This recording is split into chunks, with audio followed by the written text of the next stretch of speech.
CM ಸಿದ್ದರಾಮಯ್ಯಗೆ high court big relief. CBI ತನಿಖೆಯ ಕುಣಿಕೆಯಿಂದ ಸಿಎಂ ಕುಟುಂಬ ಪಾರು. ಹೈಕೋರ್ಟ್ ತೀರ್ಪಿಗೆ Siddaramaiah full happy. Supreme court ಮೆಟ್ಟಿಲೇರುತ್ತಾರೆ ಸ್ನೇಹಮಯಿ ಕೃಷ್ಣ. ಮುಂದಿನ ವಾರವೇ ಲೋಕಾಯುಕ್ತ ವರದಿ ಸಲ್ಲಿಕೆಯಾಗುತ್ತಾ? ಪೋಕ್ಸೋ ಕೇಸ್ ಸಂಕಷ್ಟದಿಂದ ಮಾಜಿ ಸಿಎಂ ಯಡಿಯೂರಪ್ಪ ಬಚಾವ್. ಎಲ್ಲ ಸುದ್ದಿಗಳನ್ನು ನೋಡೋಣ ಕರ್ನಾಟಕ ಟಾಪ್ 20ಯಲ್ಲಿ. ಸಿಎಂ ಕುಟುಂಬದ ವಿರುದ್ಧ ಮೂಡಾ ಪ್ರಕರಣದ ತನಿಖೆಯನ್ನು ಸಿಬಿಐಗೆ ವಹಿಸೋಕೆ ಕೋರಿ ಸ್ನೇಹಮಯಿ ಕೃಷ್ಣ ಸಲ್ಲಿಸಿದ್ದ ಅರ್ಜಿಯನ್ನ ಹೈಕೋರ್ಟ್ ವಜಾಗೊಳಿಸಿದೆ. ಈ ಮೂಲಕ ಸಿದ್ದರಾಮಯ್ಯ ಸಿಬಿಐ ತನಿಖೆಯಿಂದ ಪಾರಾಗಿದ್ದು ಬಿಗ್ ರಿಲೀಫ್ ಸಿಕ್ಕಿದೆ. ಅಲ್ಲದೆ ಸಿಎಂ ಕುರ್ಚಿ ಅಲುಗಾಡುವ ಭೀತಿಯಿಂದ ಸಿದ್ದರಾಮಯ್ಯ ಬಚಾವಾಗಿದ್ದಾರೆ. ಆದೇಶ ಪ್ರಕಟಿಸಿದ ನ್ಯಾಯಮೂರ್ತಿ ನಾಗಪ್ರಸನ್ನ ಅವರ ಪೀಠ ಅರ್ಜಿ ವಜಾಗೊಳಿಸಿ ಪ್ರಕರಣವನ್ನು ಸಿಬಿಐಗೆ ಕೊಡೋದಕ್ಕೆ ನಿರಾಕರಿಸಿದೆ. ಲೋಕಾಯುಕ್ತ ತನಿಖೆ ತಾರತಮ್ಯ ಪೂರಿತ ಎಂಬುದಕ್ಕೆ ಸರಿಯಾದ ಪುರಾವೆ ಇಲ್ಲ. ತನಿಖೆಗೆ ಮತ್ತೊಂದು ಸಂಸ್ಥೆ ಅಗತ್ಯ ಇಲ್ಲ.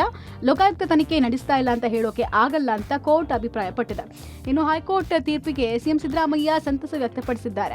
ಸಿಎಂ ಕಾನೂನು ಸಲಹೆಗಾರ ಪೊನ್ನಣ್ಣ ಮಾತನಾಡಿ, ಇದೊಂದು ರಾಜಕೀಯ ಪ್ರೇರಿತ ಅರ್ಜಿ ಅಂತ ಹೇಳಿದರು. ಹೈಕೋರ್ಟ್ ಸಿದ್ದರಾಮಯ್ಯ ನಿರಪರಾಧಿ ಅಂತ ಹೇಳಿಲ್ಲ. ಕೋರ್ಟ್ ತೀರ್ಪಿನಿಂದ ನಮ್ಮ ಹೋರಾಟಕ್ಕೆ ಹಿನ್ನಡೆ ಆಗಿಲ್ಲ ಅಂತ ವಿಜಯೇಂದ್ರ ಹೇಳಿದರು. ನ್ಯಾಯಾಲಯದ ಆದೇಶ ಮತ್ತು ಈ ವಿಚಾರದಲ್ಲಿ ಯಾವುದೇ ರೀತಿಯಾದ ತನಿಖೆಗೆ ನಾವು ಖಂಡಿತವಾಗಿ ಮುಖ್ಯಮಂತ್ರಿಗಳಿರ್ಬೋದು, ಮುಖ್ಯಮಂತ್ರಿಗಳ ಕುಟುಂಬಸ್ಥರಿರ್ಬೋದು ಇದನ್ನು ಸ್ವಾಗತ ಮಾಡ್ತೀವಿ. ಯಾವುದೇ ಕಾರಣಕ್ಕೂ ತನಿಖೆಯಿಂದ ಓಡೋಗುವಂಥ ಪ್ರಶ್ನೆ ಇಲ್ಲ. ಅದು ಎಲ್ಲವೂ ಕೂಡ ಕಾನೂನಾತ್ಮಕವಾಗಿ ನಡೀಬೇಕು.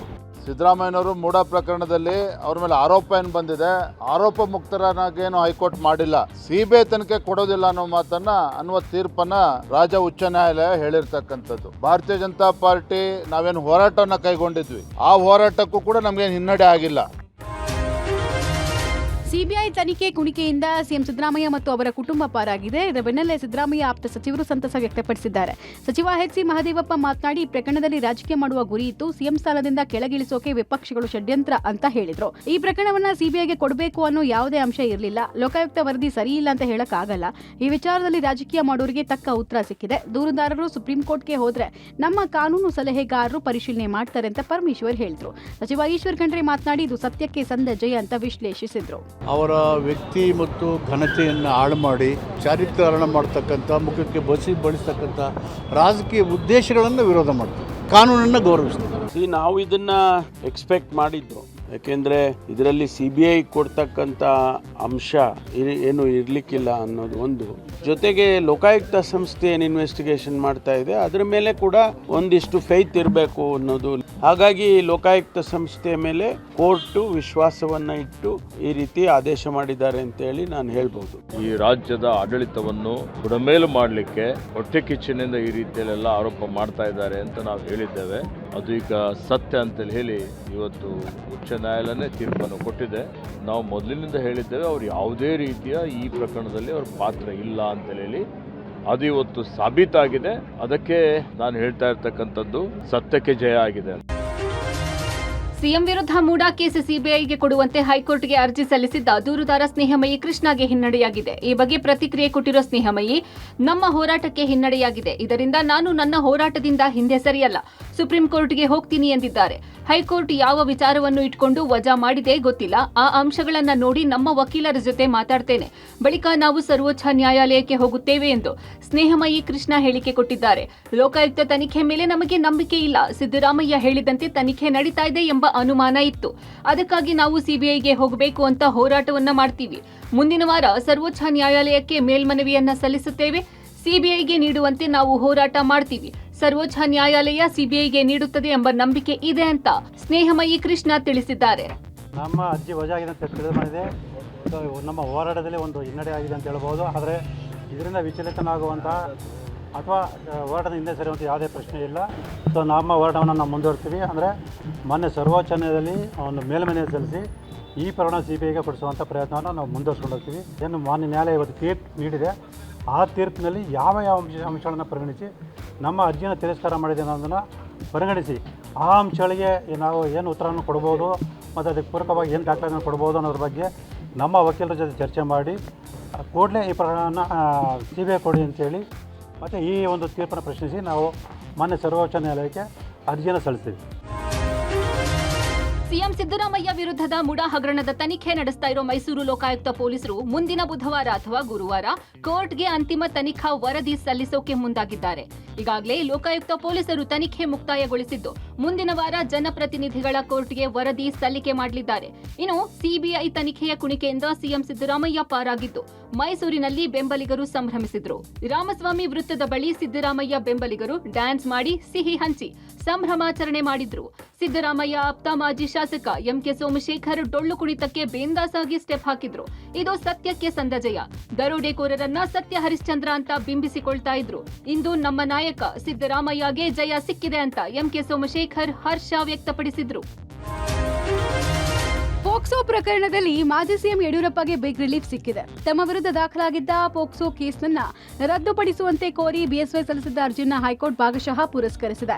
ಯಡಿಯೂರಪ್ಪಗೆ ನಿರೀಕ್ಷಣಾ ಜಾಮೀನು ಮಂಜೂರು ಮಾಡಿರುವ ನ್ಯಾಯಮೂರ್ತಿ ಎಂ ನಾಗಪ್ರಸನ್ನ ಅವರ ಪೀಠ ಪ್ರಕರಣ ರದ್ದುಗೊಳಿಸೋಕೆ ನಿರಾಕರಿಸಿದೆ. ಅಲ್ಲದೆ ವಿಚಾರಣಾ ನ್ಯಾಯಾಲಯ ತನ್ನ ವಿಚಾರಣಾ ಪ್ರಕ್ರಿಯೆ ಮುಂದುವರಿಸಬಹುದಾಗಿದೆ. ಆದರೆ ಈ ಆದೇಶ ಹೈಕೋರ್ಟ್ ವಿಚಾರಣೆಗೆ ಒಳಪಡಲಿದೆ ಅಂತ ನ್ಯಾಯಪೀಠ ತಿಳಿಸಿದೆ.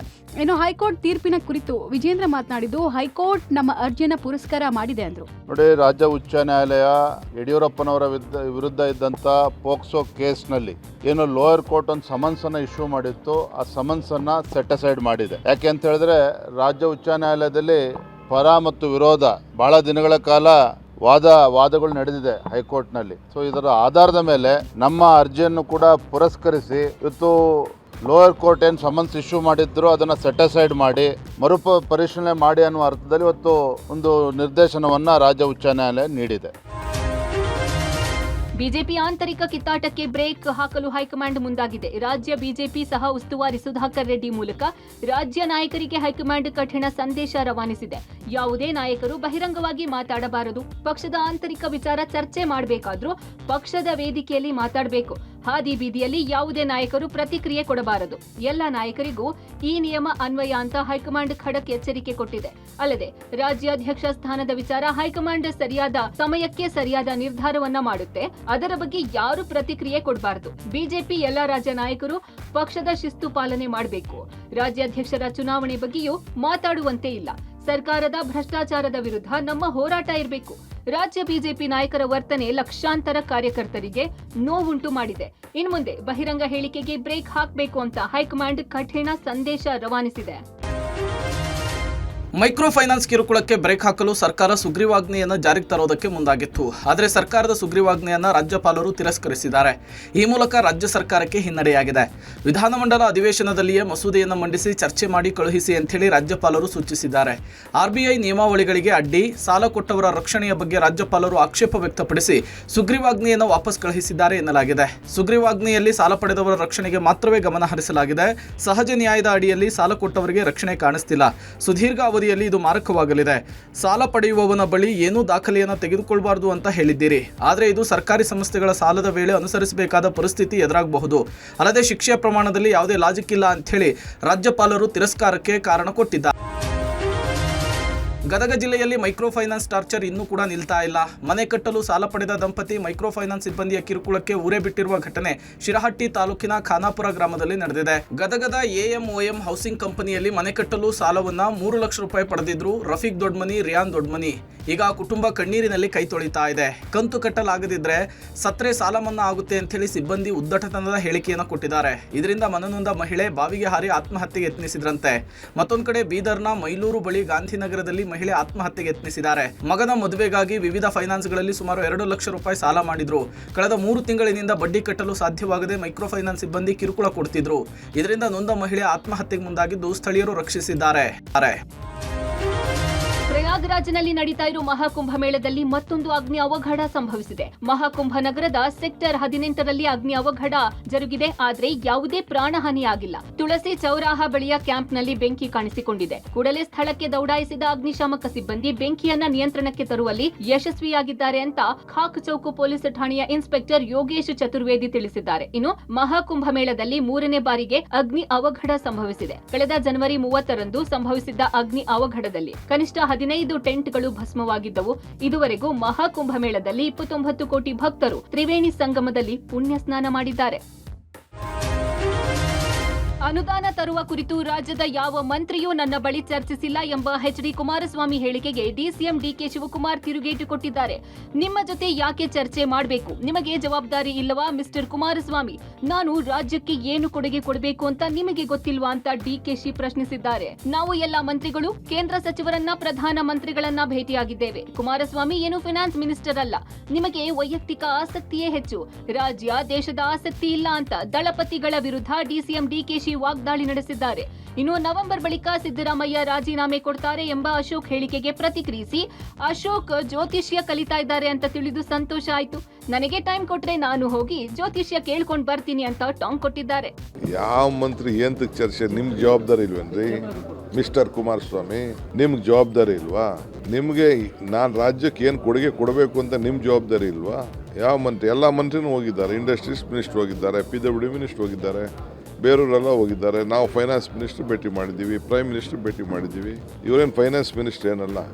ಇವ್ರಿಗೆ ಆಸಕ್ತಿ, ಜನರ ಬಗ್ಗೆ ಆಸಕ್ತಿ ಇತ್ತು ಅಂತಂದರೆ ಅವ್ರ ವೈಯಕ್ತಿಕವಾದ ಆಸಕ್ತಿಗಳು ಬಿಟ್ಟರೆ ಅವ್ರಿಗೆ ರಾಜ್ಯದ ದೇಶದ ಆಸಕ್ತಿ ನಾ ಎಲ್ಲೂ ನೋಡಲೇ ಇಲ್ಲಪ್ಪ.